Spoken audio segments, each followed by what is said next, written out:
Bakit AFAM hindi Pinoy? Kasi sa AFAM mo lang kasi maramdaman yung value mo eh. Tapos sila yung nag-e-effort sa'yo. Di ko kasi naramdaman sa mga Pinoy yun eh. Sisisi mo ba ako? Di mo naman ako masisisi kung bakit. Malapit na naman ang birthday ko. Huwag na kayo umasa sa mga handa ko. Pero umasa ako sa mga regalo. Kasi tapos ko na kayong pinapakain eh. Tapos ngayon ayaw ko na maghanda. Pero kung regalo, okay lang sa akin. Pero kung handa, wala na talaga, I swear.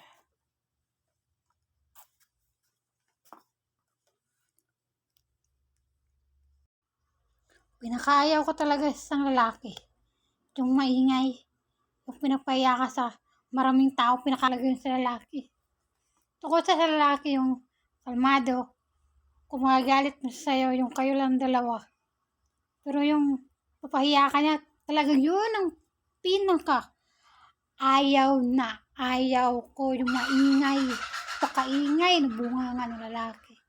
Tapos hindi man lang makatulong sa'yo, makadagdag pa ng anxiety. Huwag na lang. Tanggap ko naman sa sarili ko na Pinay ako eh, tanggap ko yon. Pero tanggap ko rin na hindi Pilipino ang para sa akin, AFAM ang para sa akin. Matagal ko pinagdasal yun na wala akong pakialam kung kontra ka. Kasi alam ko naman na marami talagang kontrabida sa buhay ko. Wala akong paki kung ayaw mo maniwala. Iyon ang naramdaman ko eh.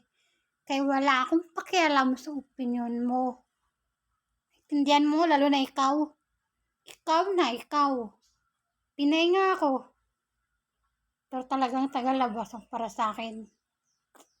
Tandaan mo yan. Wala akong paki sa opinion mo. Pinagdasal ko yun eh. Pakontra mo eh. Kung ganun. Mabuti pa yung hindi mo taong kilala. Kinakamusta ka. Pero yung mga taong kilala mo, hindi ka kinakamusta. Tapos ang lakas pa maghingi ng regalo sa'yo. Ang kapal mo naman, te.